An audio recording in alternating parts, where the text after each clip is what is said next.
Oh, hey, glad you made it over to talk about schizophrenia. So, there's 4 main types of schizophrenia. There's a lot more subcategories than that, but my friends know a few things about that, so let's go check in on with them. I wonder what Grace is up to. Oh, here she is. Doing a little reading over there? Yeah, just catching up on some psychology. Hi, I'm here to talk to you about paranoid schizophrenia. Paranoid schizophrenia is one of the most common forms of schizophrenia. It's considered a positive symptom of schizophrenia.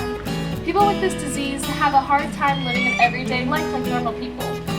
Such examples are seeing things that aren't there, hearing voices in your head maybe, or talking to someone or something that is not real.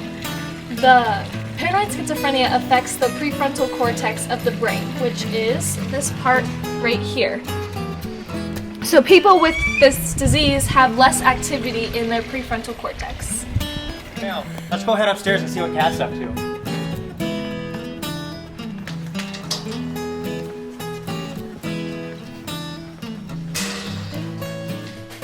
Hi, I'm here to talk about catatonic schizophrenia. Catatonic schizophrenia is when you don't have control of your own voluntary movements and you can't follow simple directions. The 2 most known catatonic schizophrenia are catatonic stupor and white supplicability. Catatonic stupor is when you can't follow simple directions, like I put my head in front of you and tell you not to shake it and you shake it regardless. White supplicability is when I can put you in a weird position and you can stay like that for long periods of time, like a mannequin. Schizophrenia around the world. Only 1% of the population is diagnosed with schizophrenia.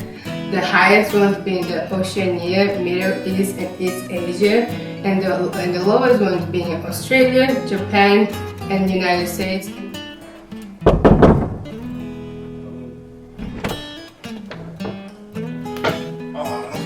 Now, guys, I've closed the last 6 days straight. I'm gonna start hallucinating and becoming delusional. Speaking about hallucinations and delusions, the 2 are actually completely different. Delusions are an unshakable belief in something that is completely false or impossible, despite having the concrete evidence. Hallucinations are a false perception experienced with the absence of a relevant external stimuli. And fun fact, auditory hallucinations happen to be the most experienced across all populations, with most people mistaking their inner voice for God or the devil.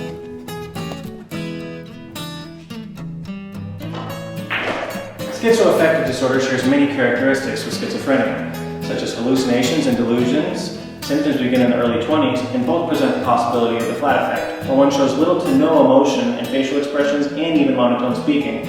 Both diseases can affect the perception of the carrier and implant false beliefs related to paranoia. There are 2 types of schizoaffective disorder. Bipolar type, characterized by mania and major depression, and depressive type, characterized by episodes of major depression without mania.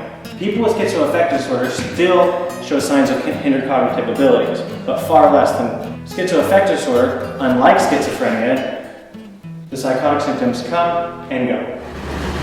Well, thanks for checking out our knowledge castle today. We hope you had a really good time and you learned a thing or 2. From all of us to you, have a good one.